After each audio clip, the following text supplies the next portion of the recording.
मेहदी अलैहिस्सलाम के ज़हूर का सुनकर शाम का एक जालिम बादशाह सुफियानी, जिसका ताल्लुक बनु उमैया से होगा, वो अपनी फौज इमाम मेहदी अलैहिस्सलाम और इनके लश्कर को खत्म करने के लिए भेजेगा। लेकिन मक्का और मदीना के दरमियान मैदान बैदा के अंदर इसे अल्लाह ताला जमीन के अंदर दंसा देगा।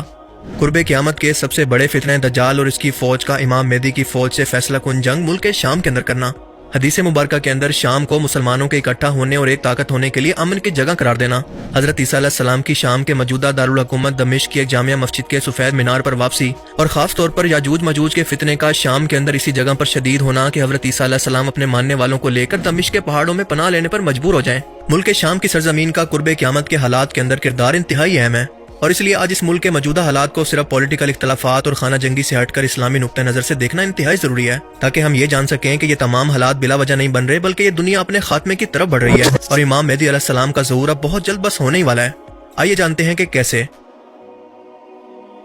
मुल्क शाम की सरजमीन इस्लामी तारीख के अंदर इंतहाई अहम मकाम रखती है। ये अंबिया की सरजमीन है, जिसे फितनों के दौर के अंदर अमन की जगह और तमाम मुसलमानों के एक जगह पर इकट्ठा होने की जगह के तौर पर हदीस मुबारक के अंदर हुक्म दिया गया है कि इस सरजमीन की तरफ हिजरत करना। हजरत इब्राहीम अलैहिस्सलाम ने इराक से हिजरत करके शाम की तरफ सफर किया और इसी जगह पर रहने लगे। हजरत लूत अलैहिस्सलाम की कौम इसी मुल्क के अंदर आबाद थी और हजरत याकूब अलैहिस्सलाम और हजरत यूसुफ अलैहिस्सलाम का पैदाइशी वतन भी यही था। हजरत दाऊद और हजरत सुलेमान अलैहिस्सलाम के दौर के अंदर ये इलाका इंतहाई अहम था। हजरत ईसा अलैहिस्सलाम की पैदाइश के बाद इनकी नबूवत और दावत का ताल्लुक भी इसी इलाके से है।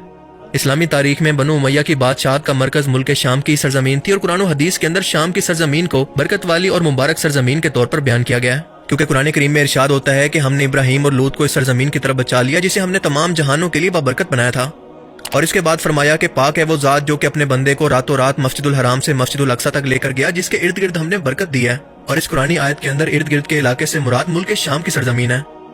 रसूल पाक सल्लल्लाहु अलैहि वसल्लम ने इरशाद फरमाया कि मुल्क शाम की तरफ हिजरत करो, क्योंकि ये सरजमीन अंबिया की सरजमीन है। आप सल्लल्लाहु अलैहि वसल्लम ने मुल्क शाम को आखिरी वक्तों के अंदर फितनों का मरकज, लेकिन इन्हीं फितनों से महफूज रहने वाली सरजमीन भी करार दिया। यानी ये फितने शुरू भी इसी मुल्क से होंगे और खत्म भी इसी सरजमीन से होंगे।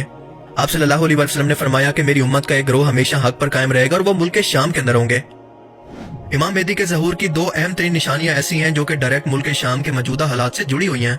पहली निशानी ये है कि इमाम मेहदी के ज़हूर से पहले मुसलमानों की हालत इंतहाई काबिल रहम होगी। वो इंतहाई बुरी हालत के अंदर होंगे, इन पर जुल्म सितम हो रहा होगा, इनका मुसलसल कत्ले आम होगा, लेकिन पूरी मुस्लिम दुनिया के अंदर एक ऐसा लीडर नहीं होगा जो कि इन तमाम मुसलमानों के लिए आवाज उठाए, इनके साथ प्रैक्टिकली तौर पर खड़ा हो। जैसा कि आपने गजा के अंदर देखा, कोई एक मुस्लिम लीडर भी ये जुर्रत नहीं करेगा कि उम्मत मुस्लिमा को इकट्ठा करके इनकी फौज का सिपा सलार बने। दुनिया भर के मुसलमानों पर इस कदर जुल्म सितम के बाद अक्सर एथियस्ट सवाल करते हैं कि मुसलमान मिलकर अपने अल्लाह से इसके लिए मदद क्यों नहीं तलब करते, इनका अल्लाह, इनका खुदा इनकी मदद आखिर क्यों नहीं करता। तो उन लोगों के लिए जवाब ये है कि अल्लाह ताला ने इस मदद का वादा पहले ही इमाम मेहदी अलैहिस्सलाम की सूरत एक सिपा सलार की सूरत कर रखा है और अब आप देख रहे हैं कि ये तमाम हालात उसी की तरफ बढ़ रहे हैं। इमाम मेहदी की आमद से पहले मुसलमान आपस में फिरका वारियत से इतना तकसीम हो चुके होंगे कि एक दूसरे पर कुफर के फतवे दे चुके होंगे। और इसी दौरान मक्का के अंदर हज के दौरान इमाम मेहदी अलैहिस्सलाम का ज़हूर होगा। हजर अस्वद के पास तमाम मुसलमान इनको पहचान कर इनकी बैत लेंगे। इस वक्त दुनिया के तमाम मुसलमान मुल्क खसूसन अरब मुल्कों के अंदर एक एक करके आलम कुफर ने जिन मुल्कों को तबाह कर दिया, इनके अंदर अफगानिस्तान, इराक, फलस्तीन, लिबनान, लीबिया और अब मुल्क शाम भी है। और पेशन गोई के मुताबिक आज आप देखेंगे कि पूरी दुनिया के जुल्म सितम का शिकार सिर्फ मुसलमान कौम इस वक्त काबिल हालत रहम के अंदर है और पूरी उम्मत मुस्लिमा के अंदर इनको लीड करने वाला कोई लीडर इस वक्त मौजूद नहीं है। और आने वाले वक्तों के अंदर ये हालात मजीद बदतर होने जा रहे हैं और इसी जमाने के अंदर इमाम मेहदी अलैहिस्सलाम का ज़हूर होना था। मुल्क शाम से मुतल्लिक दूसरी निशानी एक ऐसे जालिम बादशाह का इस मुल्क से निकलना है जो कि इंतहाई जालिम और इंतहाई मकार होगा और तमाम मुस्लिम दुनिया पर कब्जा करने की कोशिश करेगा और इसका नाम होगा सुफियानी। इसका सिलसिला नसब बनु उमैया यानी अबू सुफियान की नस्ल से होगा। सुफियानी के फितने की पेशन गोई नबी पाक सल्लल्लाहु अलैहि वसल्लम ने कुछ ऐसे की है कि सुफियानी शाम के इलाके से खरूज करेगा और जुल्म और जबर का बाजार गर्म करेगा। ये एक जालिम हुक्मरान होगा जो कि अपने धोखे और फरेब से लोगों को गुमराह करेगा। और शाम के मौजूदा हालात को देखें तो ये बदअमनी और इस मुल्क का टूटकर कई बागी ग्रोहों के अंदर बढ़ जाना, ये सब कुछ इसी तरफ इशारा नहीं कर रहा कि ये जालिम बादशाह के इक़्तिदार में आने का इब्तिदाई दौर है और हालात मुकम्मल तौर पर वैसे ही बन रहे हैं। और ज्यादा देर नहीं कि इन्हीं बागी ग्रोहों का एक कमांडर, एक ऐसा शख्स इक़्तिदार के अंदर आएगा जिसका नाम होगा सुफियानी। और ये शख्स अपनी हुकूमत और ताकत के इक़्तिदार के नशे के अंदर पूरी मुस्लिम दुनिया पर कब्जा करने की कोशिश करेगा, कहीं पर जुल्म सितम से, कहीं पर जंगों से, तो कहीं पर अपनी मकारी और चलाकी से। बाकी मुसलमान मुल्कों की कमजोरियों का फायदा उठाकर वो इस मकसद के इंतहाई करीब होगा। लेकिन अचानक से इसको खबर होगी कि मुस्लिम दुनिया को लीड करने वाला और इसकी हुकूमत को उलटने वाला एक सिपा सलार दुनिया के अंदर मक्का में जाहिर हो चुका है और वो सिपा सलार और कोई नहीं होगा बल्कि होंगे इमाम मेहदी। और पूरे अरब से मुजाहिदीन इनके लश्कर के अंदर जुड़ना शुरू हो जाएंगे। सुफियानी ये देखकर फौरन अपना लश्कर इनसे मुकाबला करने के लिए भेजेगा, लेकिन हदीस मुबारक के अल्फाज के मुताबिक अल्लाह ताला मैदान बैदा यानी मक्का और मदीना के दरमियान एक मैदान के अंदर इसके लश्कर को जमीन के अंदर ही दंसा देगा और इमाम मेहदी सुफियानी और इसके लश्कर का खात्मा करेंगे। اس کے بعد خراسان سے کالے جھنڈے کی جماعتیں نکل کر امام مہدی کے ساتھ ان کے لشکر کے اندر شامل ہوں گی اور یہ فوجیں مل کر فلسطین اور یروشلم کو آزاد کروائیں گی۔ فلسطین کے اندر ہی جنگ ہرمدون یعنی تیسری عالمی جنگ کا آخری مارکا ہوگا اور اس کے بعد دجال کا ظہور ہوگا۔ دجالی فوجیں امام مہدی علیہ السلام کے لشکر پر بھاری پڑیں گی، جس کے بعد ان تمام مسلم فوجوں کا وقتی طور پر پیچھے ہٹ کر آخری پڑاؤ ہوگا ملک شام کی سرزمین، اور اسی لیے حدیث مبارکہ کے اندر کہا گیا ہے کہ جب فتنے بڑھ جائیں تو شام کی طرف ہجرت کرو۔ دجال کے اس فتنہ عظیم کو ختم کرنے کی ذمہ داری اللہ تعالیٰ نے اتنی ہی بڑی شخصیت کو دی ہے جو کہ شام دمشق کے جامع مسجد کے مینار پر اس وقت فرشتوں کے کندھوں پر ہاتھ رکھ کر نازل ہوں گے جب امام مہدی علیہ السلام اور ان کا لشکر ایک جگہ پر دجال اور اس کی فوج کے ہاتھوں چاروں طرف سے مکمل طور پر گر چکے ہوں گے اور آخری حملہ کر کے ان کو ختم کرنا چاہتے ہوں گے، اور بالکل اسی ٹائم پر ظہور ہوگا حضرت عیسیٰ علیہ السلام کا۔ حضرت عیسیٰ علیہ السلام کی آمد کے بعد یہ دجال حضرت عیسیٰ کو دیکھ کر خوف سے پگھلنے لگے گا جیسے نمک پانی کے اندر گھل جاتا ہے۔ وہ بھاگنے کی کوشش کرے گا اور شام سے اپنی جان بچا کر اسرائیل کے اندر جا کر پناہ لے گا، لیکن یہاں سے بھی بھاگنے کی کوشش کرے گا، لیکن آخر کار باب لوط کے مقام پر پکڑا جائے گا اور حضرت عیسیٰ علیہ السلام اس کو قتل کریں گے۔ حیرت انگیز طور پر آج اسی باب لوط کے مقام پر ایک ایئرپورٹ بین گوریان انٹرنیشنل ایئرپورٹ بن چکا ہے جو کہ اسرائیل کا سب سے بڑا اور مصروف ترین ہوائی اڈا ہے۔ یہ موجودہ تل ابیب شہر کے انتہائی قریب واقع ہے۔ یہاں پر یہ بات نوٹ کرنے کی ہے کہ جنگ کے دوران اونچی جگہ کو خصوصاً پہاڑوں کو بہت ہی اہمیت حاصل ہوتی ہے۔ یہ وہ قدرتی طاقت ہیں جو کہ بڑی سے بڑی ٹیکنالوجی اور تباہی کو بھی برداشت کرنے کی طاقت رکھتے ہیں اور انسانوں کی جان بچا سکتے ہیں۔ بہت سے لوگوں کو لگتا ہے کہ پہاڑوں کے اندر جانے کا مطلب ان کے اندر موجود کوئی غیر معمولی طاقتیں ہوں گی، لیکن ایسا نہیں ہے۔ مثال کے طور پر حالیہ ٹائم کے اندر افغانستان کی مثال لے لیں۔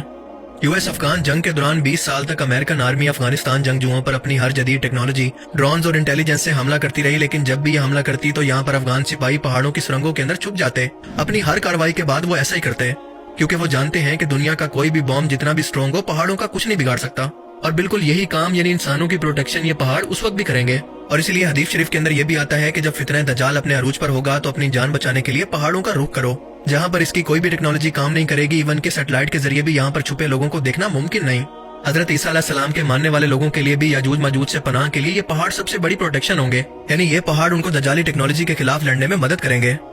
مثال کے طور پر حدیث مبارکہ کے اندر دجال کے گدھے کا ذکر ملتا ہے جو کہ آج کی ٹیکنالوجی کے مطابق ایک اسٹیلتھ ایئر کرافٹ ہے کہ اس پر بیٹھ کر وہ مہینوں کا سفر کئی گھنٹوں کے اندر یا منٹوں کے اندر طے کر لے گا۔ اور آج کے ٹائم میں اگر ہم اس ٹیکنالوجی کو سمجھنے کی کوشش کریں تو یہ اسٹیلتھ ایئر کرافٹ ٹیکنالوجی ہے جو کہ مہینوں کا سفر گھنٹوں میں کر سکتی ہے، اور یہی وہ ایئر کرافٹ ہے جس پر بیٹھ کر دجال باب لوط کے مقام سے ایئرپورٹ سے فرار ہونے کی کوشش کرے گا، لیکن عیسیٰ علیہ السلام اس کو یہاں پر قتل کر دیں گے۔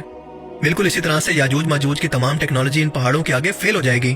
اور اگر ہم یہ مان لیں کہ ایسا نہیں ہو سکتا اور یہ کوئی غیر انسانی ایلین مخلوق ہے تو کامن سینس کی مانے تو سوال پیدا ہوتا ہے کہ یاجوج ماجوج کی اتنی بڑی فوج اس پہاڑ پر کیوں نہیں چڑھ سکتی جس پر عیسیٰ علیہ السلام اپنے ساتھیوں کے ساتھ موجود ہوں گے؟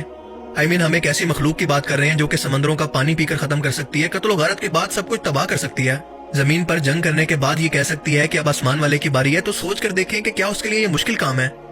اس کا مطلب یہ ہے کہ وہ انسانی مخلوق ہی ہے لیکن بہت زیادہ ایڈوانس ٹیکنالوجی کے ساتھ، جس کو ہم دجالی ٹیکنالوجی کہتے ہیں۔ خیر یہ آج کا ہمارا ٹاپک نہیں ہے۔